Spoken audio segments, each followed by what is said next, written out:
Alright guys, we're back. Welcome to the channel if you are new. If you guys know from the last video, I've been having some problems with my car running right. So I called Ford yesterday, got the part in today. Basically it's just a small O2 sensor, so all we have to do is jack up the car and put this bitch in. It's simple plug and play.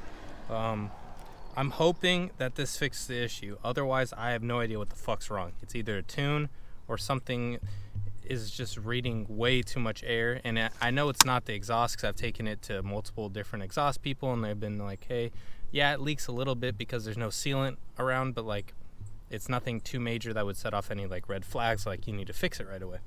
And then the other thing I was noticing is my first gear on my trans, it tends to surge when I switch gears unless I'm switching over 2000 RPM. So I'm hopefully, like, once I get everything done with O2 sensor and the car starts running right, maybe it will fix itself, because I know once you do something like that, the car has to relearn how you drive, like the computer, how you drive and how you shift, all that stuff. And I've been shifting in manual or sport mode with paddle shifters, so that's technically the manual for the 6R80. So maybe I'm going to do a little bit more driving just in drive and see if it will get a little bit smoother, and then if I put it back into sport, then I can start learning that, because it wasn't that bad. It was the opposite of when I first started it. So in drive, it would basically surge first and second because it's tuned. So it's tuned for drive for racing. So if I had my foot on the brake, giving it throttle, and then just let off the brake full throttle, those first two gears would grab the hardest because I wanted to make sure it gets into gear, and then, you know, quicker ET time if you're at the drag strip.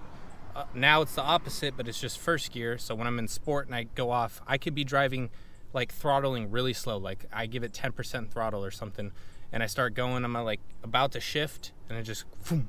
So we got to figure out why it's not shifting right.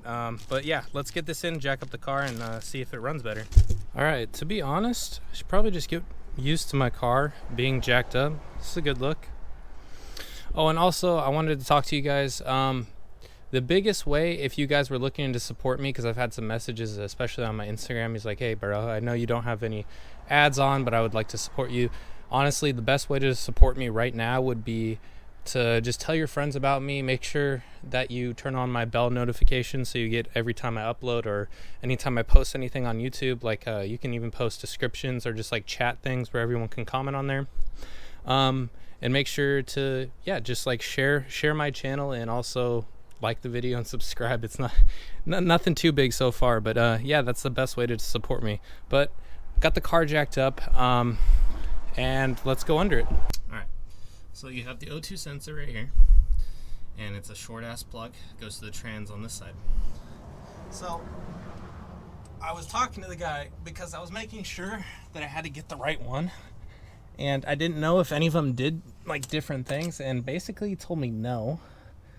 So the hardest thing is unplugging this bitch, because my hand is big as fuck, sorry. And it's a small space to get in. All right, unplugged, boom, done. So apparently the only difference between any of these sensors is the length and the cord. So this one on this side is the longest because the plug on this harness for the trans is on this side. And then if you guys look, so that's how I plugged it in. I don't know if I showed you guys. That plug is also one of the shortest ones. So I just wrapped it up, put it right here, and apparently it's supposed to get ambient air. So whatever they say, I'll follow. I don't really understand why it needs that much air. Okay, all we gotta do, for some fucking reason, we're on quarantine, but there's so many people driving out today, and they're not just going to work. I see people driving like out biking, doing like a lot of people lost their jobs. Like they tell you to stay in. The only reason I had to go anywhere is because my car technically is everything. It takes me everywhere I need to go. So I'm trying to fix it. That's the only reason I went out. Went to the store, came back home. Don't like drive anywhere for like pleasure. But there's a shit ton of people on the road right now.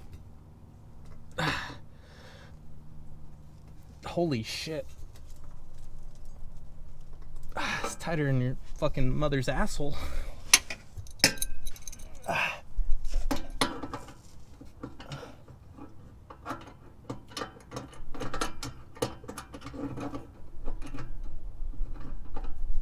my God, I am having trouble.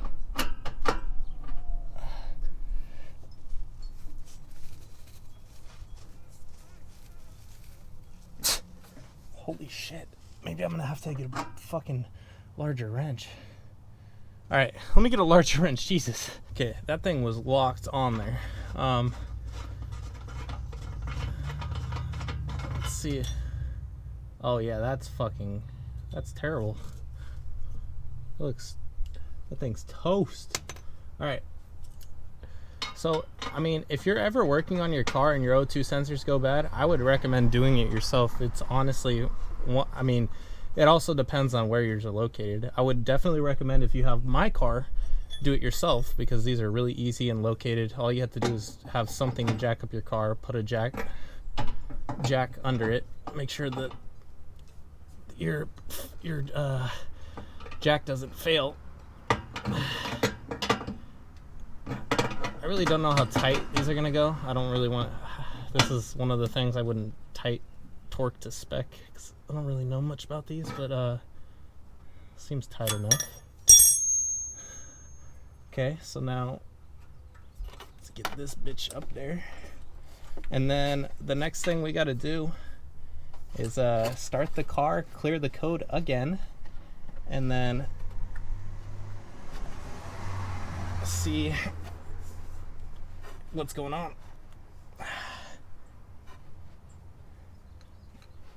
Come on, you fucking piece of shit. Okay, it clicked. I'm pretty sure it's in. Okay. Seems tight. That is not a sound I want to hear. Alright, let's go turn on the car, clear the code. Alright, so I dropped her back on the floor. And now all we gotta do is start her and clear up the code. And then I wanted you guys to tell me which video that you thought looked better when recording, the one with the GoPro or the one with David's camera. This video might be posted before David's camera one I get uploaded, because first we gotta clear those codes. Hold on. Because I thought he gave me the SD card with all the footage we took the other day, but apparently he didn't. And also, another thing that kind of sucks is that mic that I ordered, or the media mod that I ordered from GoPro, I got a receipt and everything, so I thought I purchased it, but apparently my card didn't go through, and they finally told me 4 months later. So I was kind of mad about that, so now I have to reorder that, and I might just put that on hold for right now, since this one's working pretty good and the mic quality isn't terrible. It does sound like a little rattly when I move around, but it's nothing too bad. You know, we're getting started. Obviously the quality and content will get better on as we progress throughout this, but yeah, so let's start up the car.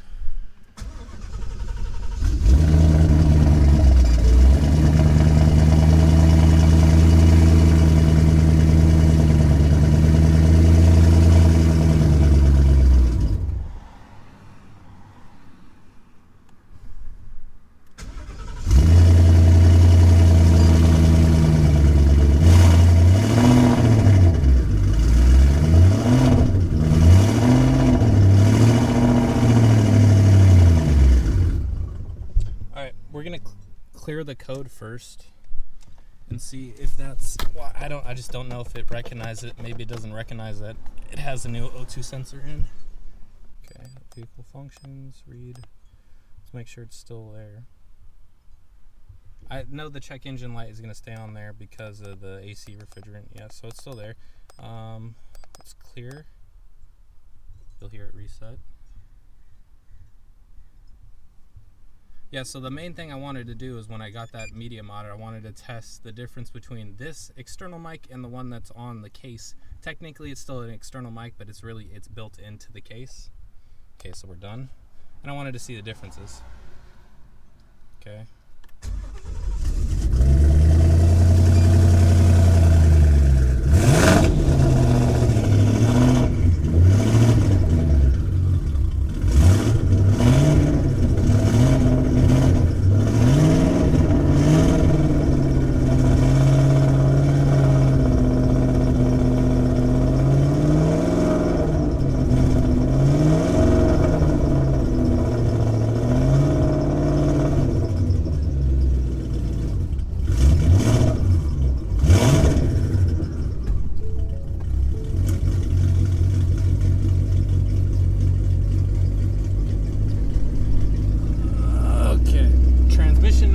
back. Let's go take it for a little spin. I don't know if I'm gonna be able to record because I don't have my mount, but if I can get it recording while I'm just cruising and everything's doing fine, I'll let you guys know. Alright, so I made it back. It seems to be running way better, so obviously that was one of the issues. I drove it about 10 miles and the check engine light didn't come on again, so that's kind of weird. Usually we'll come back on and it'll show me the AC one, but I plugged in the O2 set, the thing to go to the computer. I'm blanking, the SCT device, and it wasn't reading any codes, so that's good. I did some pulls on it. Didn't do any first gear, obviously, would just spin. I did a slight second gear, like half throttle. It pulled really well. I only went to like 6,000 RPM, which my red line is now, I believe, 8. So I didn't want to hit it all the way up there, but it's pulling really, really well. So hopefully the next couple of days I don't see any more issues. Right now I'm gonna clean up the car and we're gonna go do a photo shoot with just a couple of people. Obviously this whole corona thing's going on, so we can't be all close together and everything. I'll be wearing a mask, so I wanted to do some behind the scenes. I believe the next video coming out will be the one that when we're working on the shop, fixing this and changing the oil, but all the footage was taken on David's camera because my GoPro ended up dying, so that was kind of weird. But I think one of the next upcoming videos, I'm either going to do a review on a bunch of kids' cars that I basically met off of Instagram. I've met a couple of them. They were in a car group with me. I already reviewed David's cars, so I guess that we're not going to do that one. If anyone has any cars that or suggestions of like cars that I can review, let me know.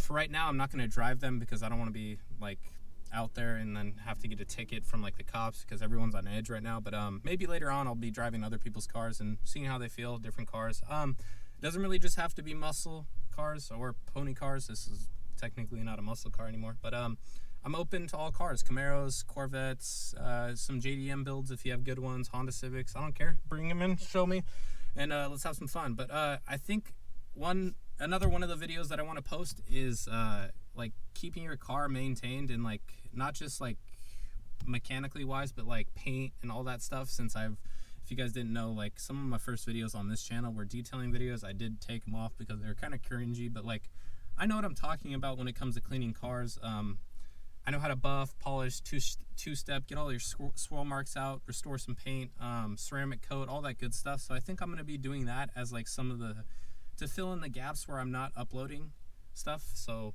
if I upload Tuesday, let's say my new schedule is Tuesday and Thursday for like whatever I'm doing with this car mechanically, going racing or whatever. In between, I want to get some more videos out. Maybe I do how to clean or how to ceramic coat your wheels, how to maintain your wrap when you get a wrap, like easy stuff like that, just to get some videos out there, get more watch time. So that's going to be it for today's video. I hope you guys enjoyed, and I'll see you guys in the next one. Make sure to go hit that fucking subscribe button, you bunch of bitches.